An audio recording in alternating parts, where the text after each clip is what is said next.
오늘 말씀의 제목은 건강한 교회는 이라는 제목으로 하나님 말씀 보겠습니다. 지난 주간에 이제 유튜브 쇼츠를 하나 보는데 제목이 이런 제목이 있었어요. 4,600억 로또 맞은 청년의 최후는. 4,600억을 이제 로또에 당첨이 됐나 보죠. 슈퍼볼이라는 로또에 당첨이 돼서 젊은 청년인데 이 청년의 최후가 어떻게 됐을까? 여러분 이 제목을 보면 어때요? 그렇지, 망해야지. 뭐 이런 식으로 느껴지죠. 그래서 저도 아니나 다를까 들어가서 봤죠. 봤더니 이 친구가 4,600억을 받고 나서 부모님에게 아주 호화 대저택을 선물로 드리고 주변 친구들에게, 주변 사람들에게 자기 재산을 막 이렇게 흥청망청 쓰고, 거의 표현 그렇게 돼 있어요. 흥청망청 썼다. 요트도 사고 슈퍼카도 여러 대 사고 하고 싶은 거 다 하고 산 그 이후에 이 친구 1년 후에 어떻게 됐을까요? 하더니 한 달에 이자가 12억씩 나온다는 거예요. 그래서 다 못 썼다는 거예요. 원금도 못 썼다는 거예요. 그러니까 참 부럽다. 그런 거 있죠. 제목을 보면 4,600억을 로또 맞은 청년이 최후가 망했을 것이다 라는 생각을 가지고 제목을 봤단 말이에요. 근데 결과는 어떻게 됐어요? 4,600억 때문에 더 이자가 불어나서 원금도 못 쓰더라. 사랑하는 여러분, 오늘 제목이 뭐죠? 건강한 교회는. 4,600억 아닙니다. 건강한 교회는 어떤 교회라고 생각하세요? 여러분들이 생각하는 교회는 어떤 교회가 건강한 교회다라고 생각하십니까? 말씀에 집중하고. 교회 말들이 막 많으면 건강한 교회일까요? 안 건강한 교회일까요? 문제가 많으면 건강한 교회일까요? 안 건강한 교회일까요? 말이 좀 어렵네요. 그럼 진정한 건강한 교회가 어떤 교회인지 한번 보자고요. 오늘 함께 그 교회로 나아가는 우리 모두가 되기를 주님의 이름으로 축원합니다. 지난주 우리는 아나니아와 삽비라 이 부부의 사건을 통해서 교회 안에 나타난 충격적인 일을 봤죠. 혹시 여러분 지난주 설교를 통해서 헌금하기 정말 무섭다 라든지, 교회에 나오는데 교회 나왔더니 돈 타령한다 라든지, 그래서 얼마면 되는데, 이런 삐딱한 시선으로 본문을 보지 않기를 바랍니다. 또한 그러니까 나보고 더 바치란 얘기인가? 더 드려야 되는가? 더 바쳐야 하지로 가서도 된다 안 된다? 안 된다. 헌금의 얘기가 아닙니다. 이 사건은 단순히 헌금을 얼마를 드려야 하느냐, 거짓말을 했느냐의 문제가 아니라는 겁니다. 바로 앞장에 바나바라는 사람이 자신의 재산을 팔아서 교회에 드린 것에 이어 나온 사건이다 라는 것, 이것을 통해서 봐야 된다라고 했죠. 바나바가 자기의 재산을 팔아서 드리자 아나니아 부부도 그것을 보고 드렸다. 그런데 둘의 차이가 있다라는 거예요. 둘의 차이가 무엇이었냐면, 성령을 받은 자가 성령이 주시는 감동에 반응하여 드린 것과, 단지 그 현상을 보고 따라서 그냥 흉내내서 드린 차이가 있는 것이다. 다른 말로 할까요? 저는 이것을 실력이라고 말하고 싶습니다. 뭐라고요? 실력이라고 말하고 싶어요. 단지 아나니아 사건을 통해서, 그래서 교회에 물질을 바칠 때는 전부를 바쳐야 한다든가, 다른 사람이 자신이 받은 그 감동으로 드릴 수 있어 드린 것인데, 그것을 보고 나는 그만큼의 신앙의 실력도 되지 못하면서 드려야 한다든가, 그러다가 시험에 빠질 일 하지 말아야 된다라는 거예요. 다시 말해서 나의 신앙의 실력이 되지 않음에도 불구하고 그렇게 했다가 시험에 빠지는 사람들이 많다라는 겁니다. 또한 그들은 분명히 자신들의 재산을 팔아서 교회에 헌금을 드렸습니다. 그런데 문제가 그 헌금의 일부를 감추고 전부를 드린 것처럼 거짓말한 데 있다라고 했습니다. 우리는 지난주 말씀에서 그 본질이 단순히 헌금의 액수의 문제가 아니라고 했습니다. 하나님을 속이고 성령을 속인 문제였다라는 것을 분명히 말씀드렸어요. 이 문제는 뭐라고요? 하나님을 속인 것, 성령을 속인 것. 다시 정리하겠습니다. 이 사건은 헌금의 문제가 아닙니다. 성령을 속인 심각한 문제라는 거예요. 이것에 대해서 하나님이 어떻게 판단하셨는가, 이에 대한 사건이다라고 했습니다. 앞에서도 말씀드렸듯이 그래도 아나니아 부부는 자신의 것을 팔아서까지, 있는 거 준 게 아니고 팔아서까지 일부를 바쳤잖아요로 가지 말라라고 했습니다. 왜요? 이것은 바로 이 부분 때문에 그런 거예요. 사도행전의 시작이 성령의 강림으로 인해서 교회가 시작됐습니다. 그리고 그 성령의 역사로 인해서 교회가 확장되고 있는 그 시점, 사도들은 권능으로 그리스도 예수의 부활을 증거했습니다. 성도들은 자신의 재산을 팔아서 가난한 자들에게 나누는 이 땅에서의 하나님의 나라가 임하는, 이 땅에서 가난한 자가 없는 놀라운 역사, 바로 성령의 역사가 나타난 겁니다. 그런데 이것을 방해하고자, 회방하고자 하는 사탄의 시도가 바로 이 아나니아 사건인 거예요. 이 아나니아가 악해서도 아니고, 이 아나니아 부부가 정말로 자신을 속이고자, 물론 그렇게 했겠죠. 그런데 이 내면에 뭐가 있다고요? 사탄의 시도가 있는 겁니다. 이것은 바로 이 사건의 배후에서 사탄이 교묘하게 역사하고 있었다라는 점, 그것을 봐야 됩니다. 여러분, 사탄은요, 초대교회의 거룩한 나눔과 헌신을 교묘하게 틀어가지고 하나님이 원하시는 것이 아니라 자신들의 명예와 인정의 욕구를 위한 도구로 사용하게 만들었습니다. 네가 이만큼 바치면, 너도 바나바 따라서 바치면 너도 그처럼 존경받는 사람이 될 수 있어. 여러분, 존경받기 위해서 바나바가 한 것이 아니잖아요. 이것을 교묘하게 틀어버리는 겁니다.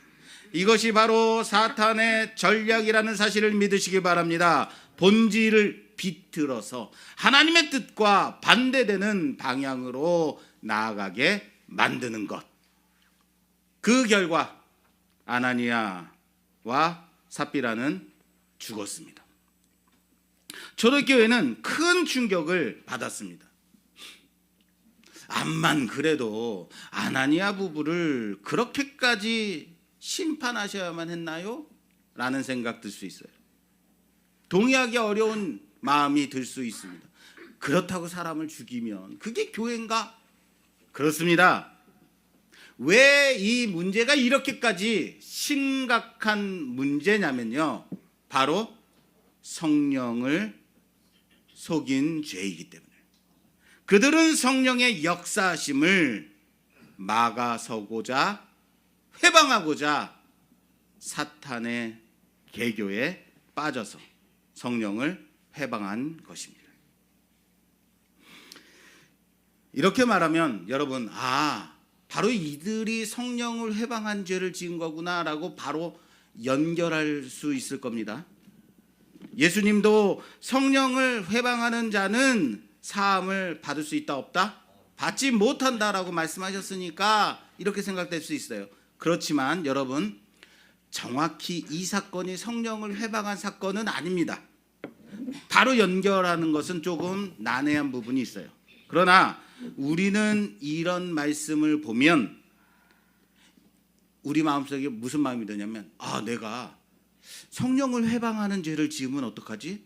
사함을 받을 수 없다 그러는데 어떡하나? 무섭다, 두렵다 하는 생각 들죠.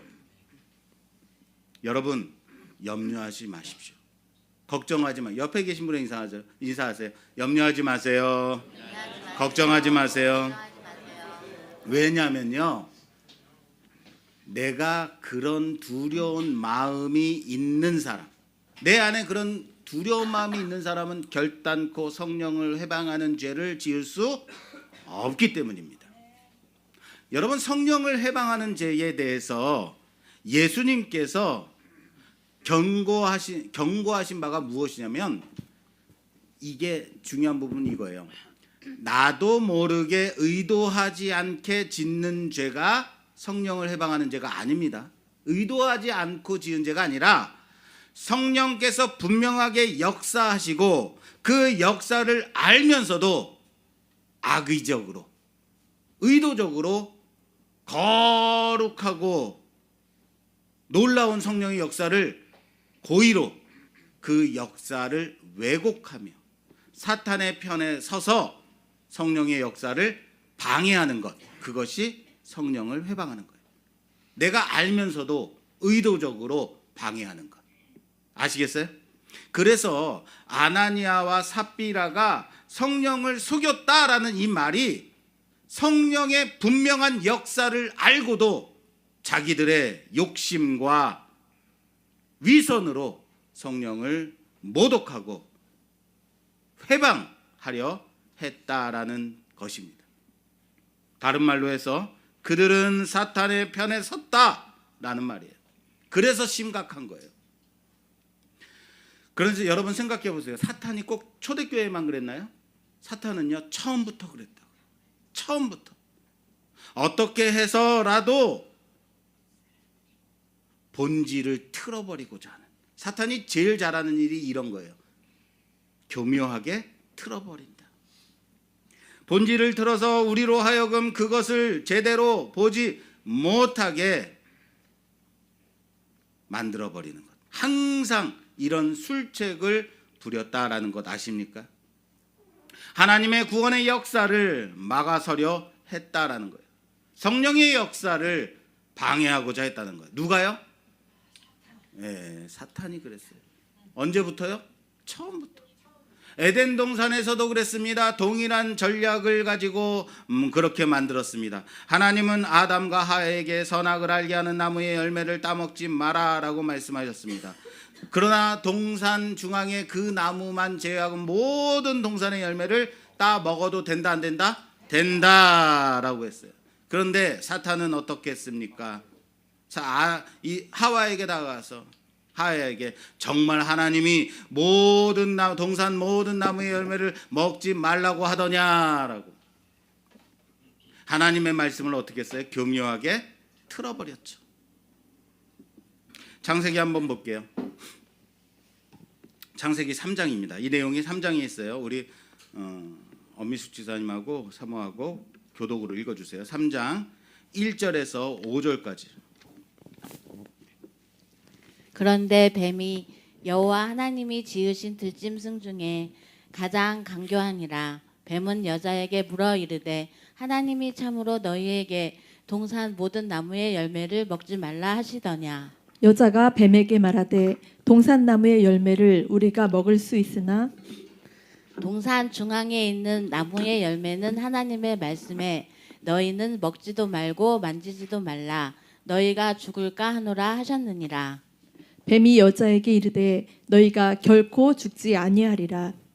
너희가 그것을 먹는 날에는 너희 눈이 밝아져 하나님과 같이 되어 선악을 알 줄 하나님이 아심이니라. 아멘. 하와는 모든 나무의 열매를 먹을 수 있으나 동산 중앙에 있는 그 나무의 열매만 먹지 말라라고 말씀하셨다라고 정확하게 말했습니다.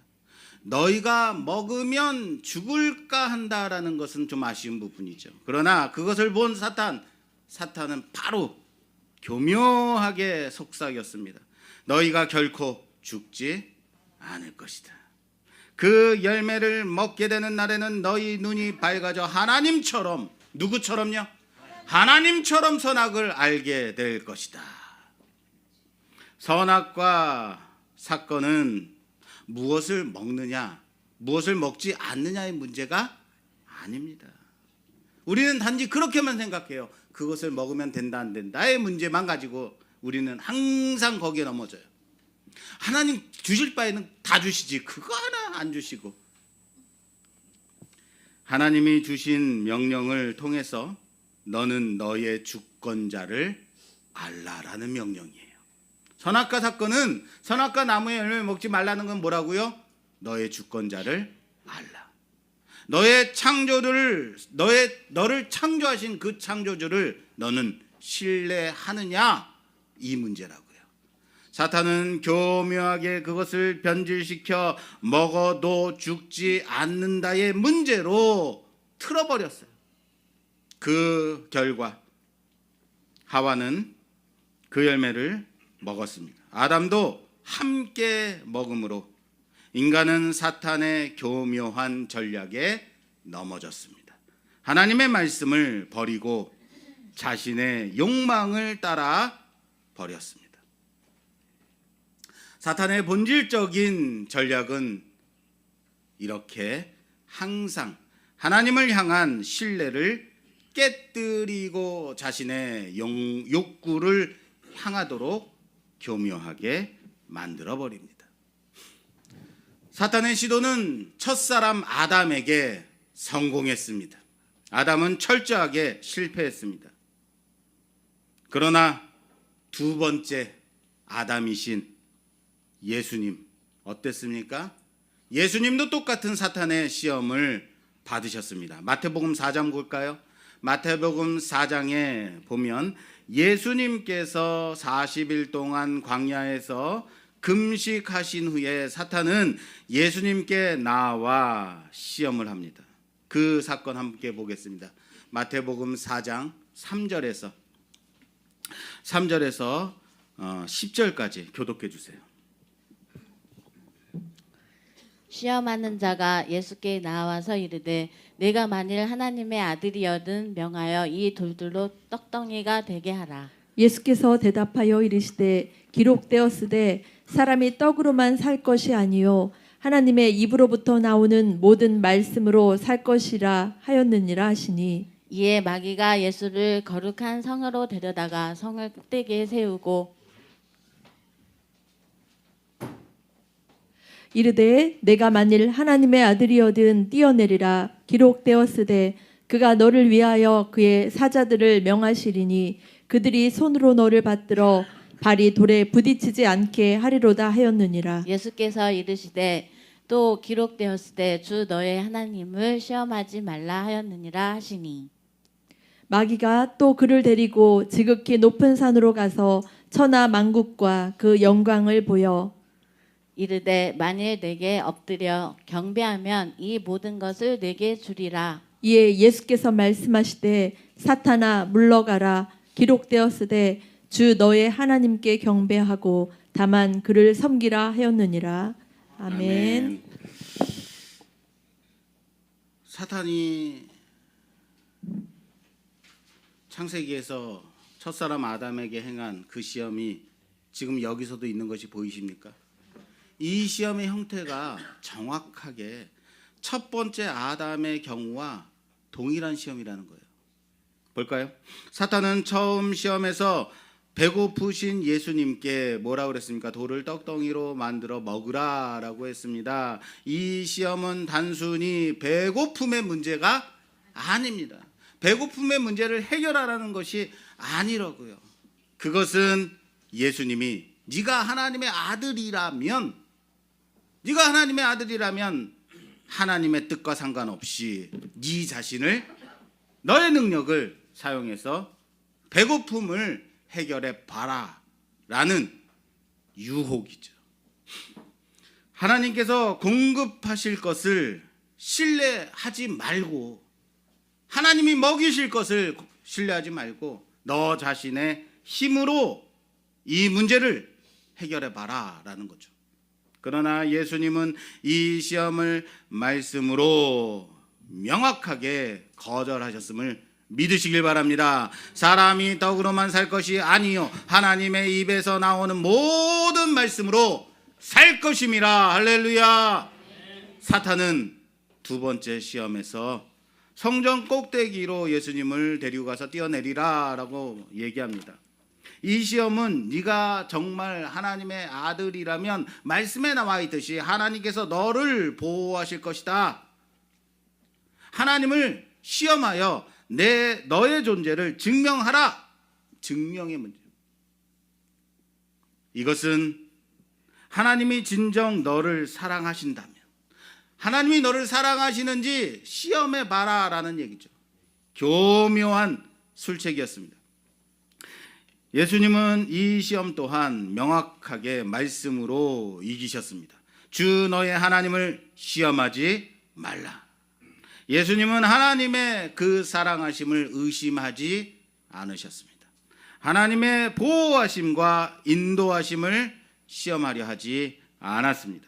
마지막으로 사탄은 높은 산으로 예수님을 데려가서 세상의 모든 나라와의 영광을 보여주며 자기에게 엎드려 경배한다면 이 모든 영광을 너에게 주겠다라고 합니다. 이 시험은 하나님 아버지의 방법대로, 하나님의 방법대로가 아닌, 하나님의 방법은 뭐예요? 십자가의 고통과 죽음을 통해서 세상을 구원하고자 하는 그 방법이 아닌 더 쉽고 편하게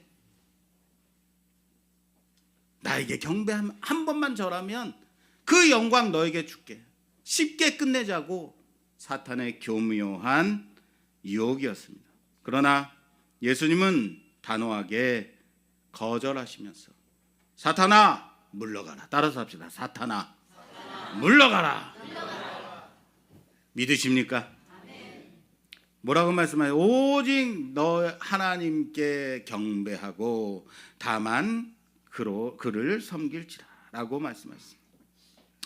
예수님이 이 땅에 인간의 육신을 입고 오신 것이 영광을 얻으려고 오신 것이 아닙니다. 죽기 위해 오셨음을 놓치지 않으셨다고요. 여러분들이 교회를 다니는 것이 무엇 때문에 교회를 다니는 거예요?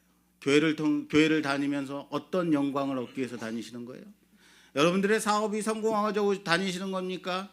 여러분들의 건강이 나아지기 위해서 다니시는 겁니까? 여러분들은 어떤 마음으로 교회를 나오십니까? 예수를 왜 믿으시는 거죠?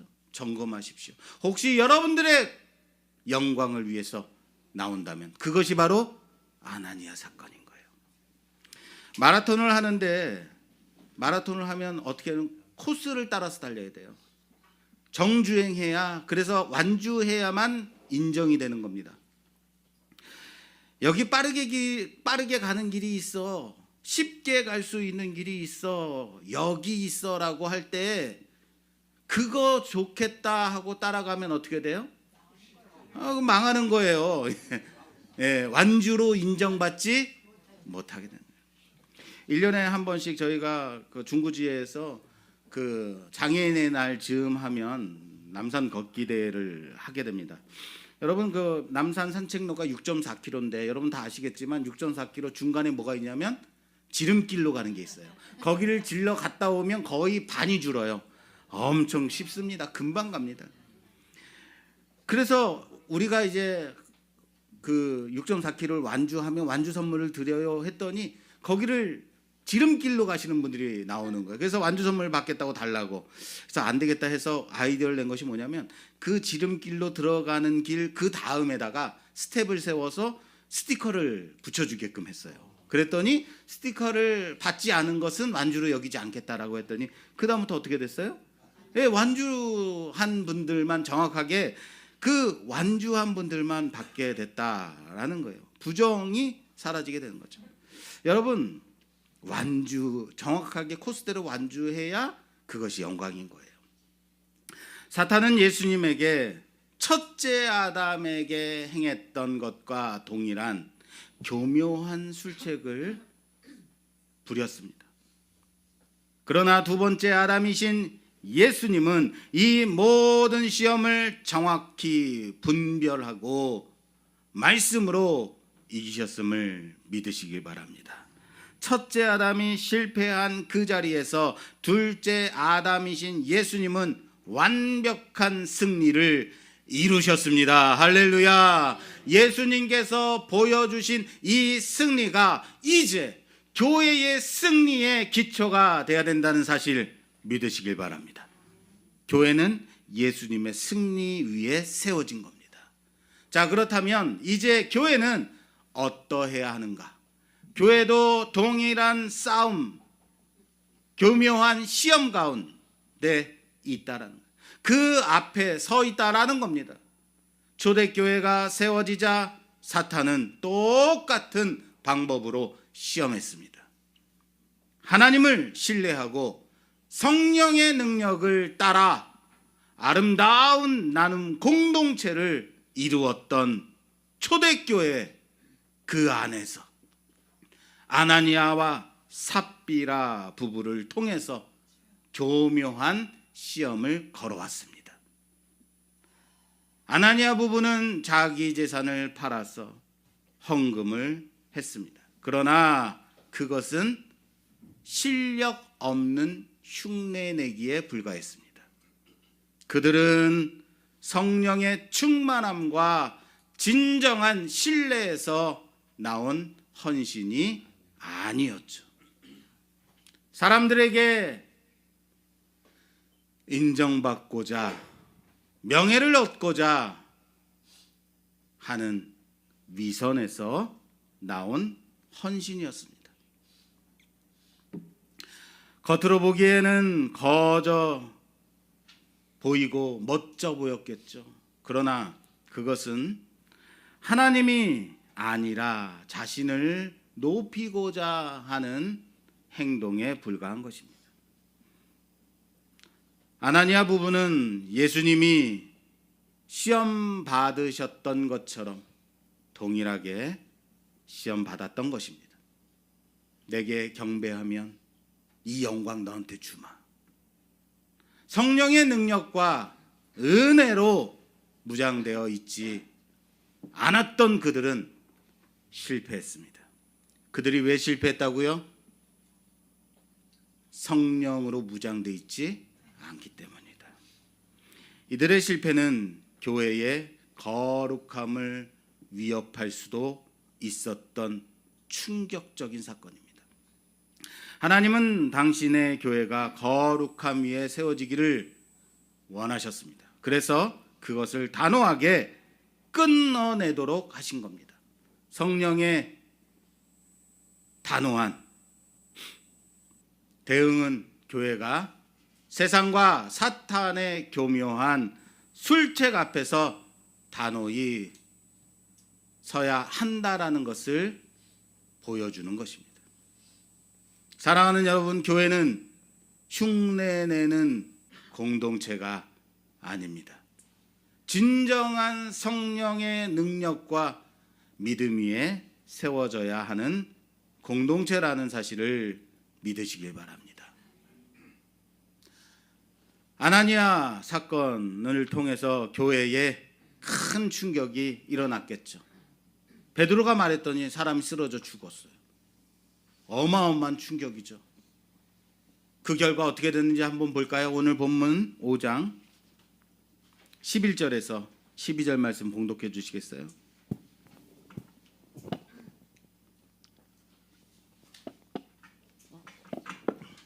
11절에서 12절 말씀입니다. 온 교회와 이 일을 듣는 사람들이 다 크게 두려워하니라. 사도들의 손을 통하여 민간인 표적과 기사가 많이 일어나매 믿는 사람이 다 마음을 같이하여 솔로몬 행각에 모이고. 아멘. 아멘.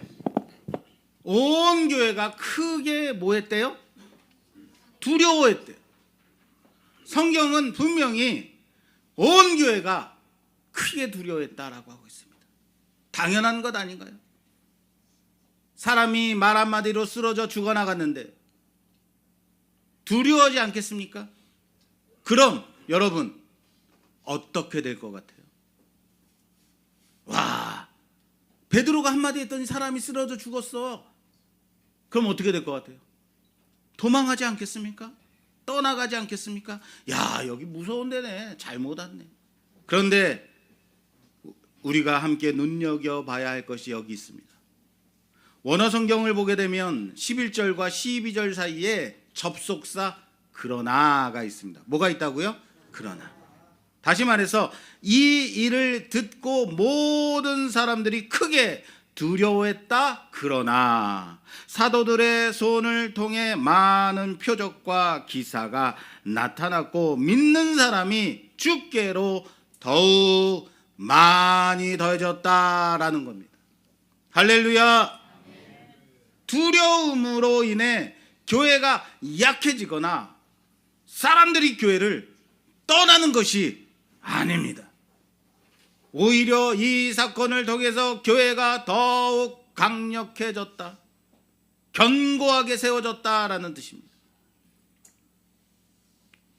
사탄의 공격은 교회를 무너뜨리려는 시도였지만 성령의 역사로 인해서 실패로 끝났을 뿐입니다.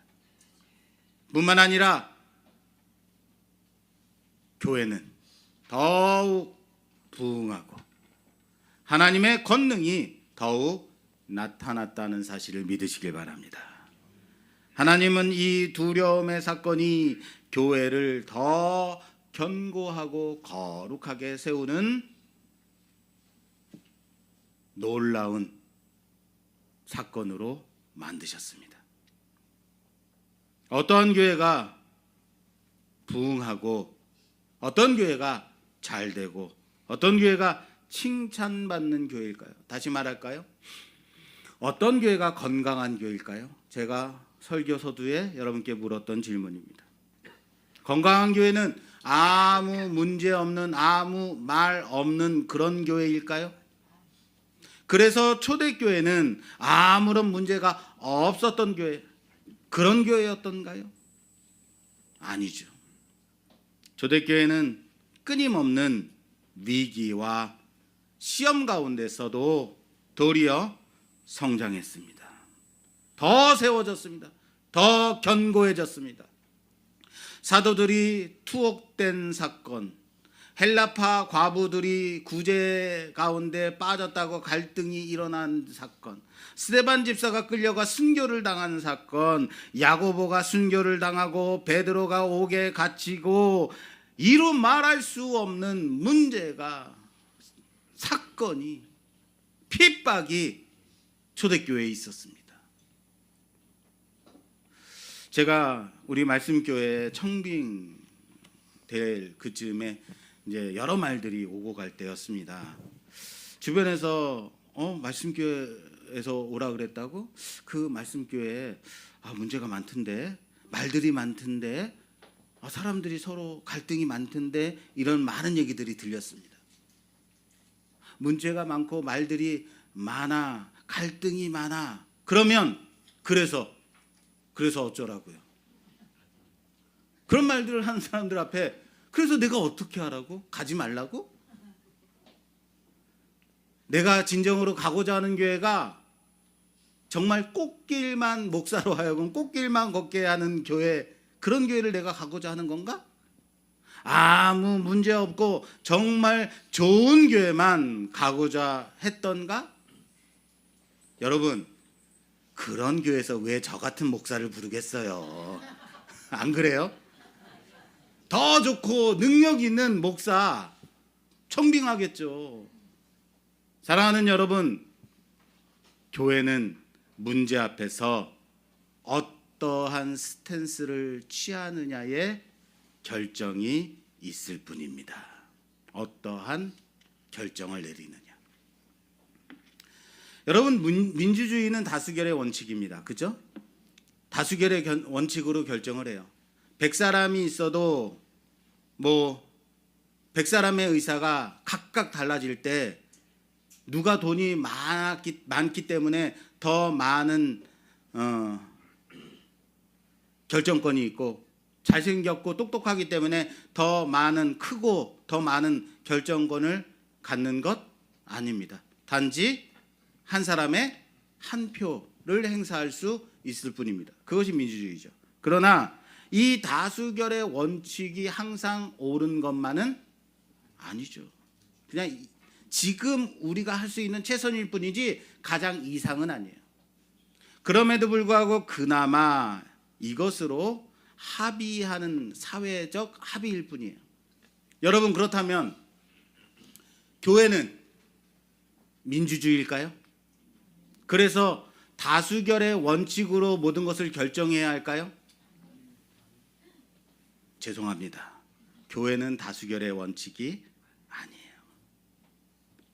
다수결의 원칙으로 결정해서도 안 됩니다. 교회는 모두 함께 모여 의견을 나눌 때에 과연 진리가 무엇인가? 뭐라고요? 진리가 무엇인가? 이것을 위해서 치열하게 토론하고 연구하고 말씀을 상고하고 그 말씀 가운데서 그 하나님의 뜻을 찾아 결정하는 곳이 교회입니다. 그래서 어떤 때는 다수의 의견이 묵살되고 소수의 의견으로 진리가 사수될 때도 있습니다. 예를 들어 볼까요? 일제치하 때 교회는 심각한 위기가 봉착했었습니다. 일제가 신사참배를 하라라는 명령을 내렸기 때문입니다. 안타깝게도 우리들의 선배 목사님들은 다수의 의견을 따라서 신사참배에 동참하기로 했습니다. 신사참배를 허용했다고요. 그러나 그럼에도 불구하고 신사참배를 거부하고 끝까지 신앙을 지킨 신앙인들이 있었습니다. 그 극소수의 진리를 사수하고자 하는 그들이 만약에 다수였다면 우리는 그 극소수의 신앙의 고백 위에 세워진 교회입니다. 우리는 진리 위에 세워지는 교회라는 사실을 믿으시길 바랍니다. 초대교회도 여러 문제와 위협의 핍박이 있었습니다. 이때 어떠한 결정으로 교회를 지켜야 하는가? 문제 앞에 타협하고 진리를 버릴 것인가? 문제를 없애는 것이 교회를 지키는 가장 좋은 방법인가? 여러분들 기억나십니까? 사도들이 핍박이 환란이 시작됐을 때 어떻게 기도했다고요? 문제를 없애달라고 기도했습니까? 어떻게 기도했죠? 기억나십니까? 이 문제 가운데서, 이 문제 앞에서 담대하게 하나님의 말씀을 전하게 해달라고 기도했다고요. 교회는 문제 앞에서 결코 약해지지 않았습니다. 오히려 성령의 능력으로 더욱 강해졌음을 믿으시길 바랍니다. 성령이 충만했던 교회는 문제와 위협 앞에서 도리어 성장했습니다. 먼저 오늘 본문 아나니아 사건, 이 사건 이후에 어떻게 되는지 볼까요? 사도행전 5장 11절 말씀이 어떻게 되어 있냐면 이 사건 이후에 온 교회와 이 일을 듣는 사람들이 다 크게 두려워했다라고 기록하고 있죠. 이 두려움은 교회를 약화시킨 것이 아닙니다. 오히려 어떻게 했다고요? 교회의 거룩함을 지키게 했습니다. 이어서 14절에 보니까 믿고 주께로 나오는 자가 더 많아졌다. 남녀의 큰 무리가 더 많아졌다라고 기록하고 있다는 사실을 믿으시기 바랍니다. 교회는 더 거룩해졌습니다. 사람들은 교회가 진리 가운데 있음을 보고 몰려들었습니다. 사도행전 6장에 가면 헬라파 과부들이 구제에서 제외됨으로 인해서 갈등이 일어난 사건이 나옵니다. 자칫하면 교회가 둘로 나눠지게 되는 무서운 사건입니다. 그러나 사도들은 지혜롭게 기도하고 지혜로운 결정을 내렸습니다. 7명의 집사를 세워서 그 문제를 잘 해결하게 했습니다. 그 결과 어떻게 됐는지 아십니까? 사도행전 6장 7절 말씀에 보면 하나님의 말씀이 점점 왕성하여 예루살렘에 있는 제자의 수가 더 심히 많아지고 더한 제자들이 제사장의 무리도 이 도에 복종하니라. 할렐루야. 스데반의 죽음 가운데서도 베드로가 옥에 갇히는 무서운 일 가운데서도 어떻게 됐는지 아십니까? 교회는 더욱더 강해졌습니다. 교회는 더욱더 든든히 진리 가운데 세워졌다고요. 사탄은 교묘하게 교회를 흔들려고 계속해서 공격해 옵니다. 그러나 교회는 그때마다 성령의 능력으로 이 시험을 극복했다라는 사실을 믿으시길 바랍니다. 무엇으로요? 성령으로요. 오히려 더 강력해지고 든든하게 세워졌습니다. 사랑하는 여러분, 문제 없는 교회는 없습니다. 따라서 합시다. 문제 없는 교회는 없다. 중요한 것은 문제가 생겼을 때에 그것을 어떻게 해결하는가에 있다라는 겁니다. 우리 교회에는 문제가 없습니까? 있습니다. 초대교회는 문제가 있을 때마다 성령의 능력과 지혜로 그것을 극복했고 그 결과 도리어 복음의 강력한 확장과 역사, 부흥으로 이어졌다라는 사실을 믿으시길 바랍니다. 오늘 우리가 본 바와 같이 말이에요.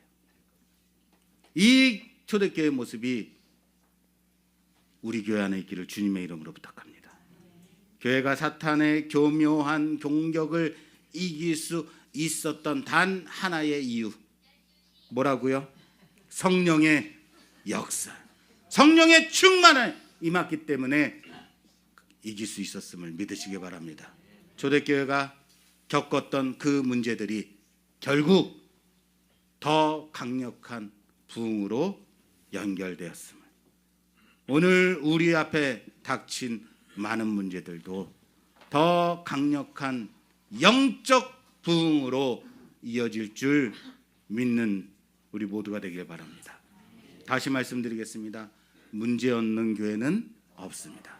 그러나 건강한 교회는 문제 앞에서 서로 갈등만 할 것이냐, 서로 말싸움만 할 것이냐, 떨어져 나갈 것이냐, 아니면 성령의 능력으로 승리할 것이냐.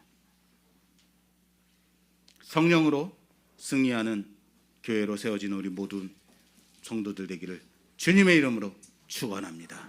축원합니다.